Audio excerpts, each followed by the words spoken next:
Kung may tira kayong kanin lamig, ganito ang gawin nyo. Para ka na rin kumain sa Chowking eh. Bola lang yan. Yung tipong pag natikman ng mga bata, uulit-ulitin nila to. Paano masabi? Umpisahan natin sa pagpapainit ng wok natin. Sa mainit na mantika, ilalagay natin yung 4 na pirasong itlog natin. Ang kailangan natin sa luto ng itlog natin yung medyo malasebo lang ng konti. Pag ganyan na yung itsura, ilalagay na natin yung kanin lamig natin. Tapos ilagay na natin yung carrots, bawang, sibuyas, celery at ham natin. I-mix lang natin sa kanin. Kailangan malakas yung apoy nyo. Sa ganyang pamamaraan, maluluto na rin yung gulay natin. Walang cut to para masundan nyo yung video natin. Hindi totoo yan. Fast forward lang kaya mabilis. Tapos isusunod na natin yung mga pampalasa natin. Toyo, oyster sauce. Para solido yung luto natin. Isusunod na natin yung Knorr seasoning natin. At dahil may pagka-Chinese style kung lulutuin natin, maglalagay tayo ng sesame oil.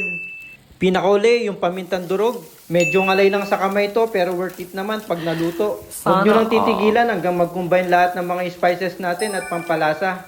Pwede rin pang business ito, sa tingin mo. Paano masabi? Partneran mo lang ng hotdog, tosino, longganisa. Pag umabot ka na sa punto ng video na to, paki-comment down below kung taga saan ka para may shoutout naman kita sa susunod kong video. Ganito na yung itsura ng fried rice natin. Alam nyo na ang kasunod yan. Kahit wala nang ulam, pwede nang timusin yan. Yan, luto na. Kung nagustuhan nyo po ang video na to, paki-share lamang po at follow ako. Maraming salamat po sa inyo. Paalam!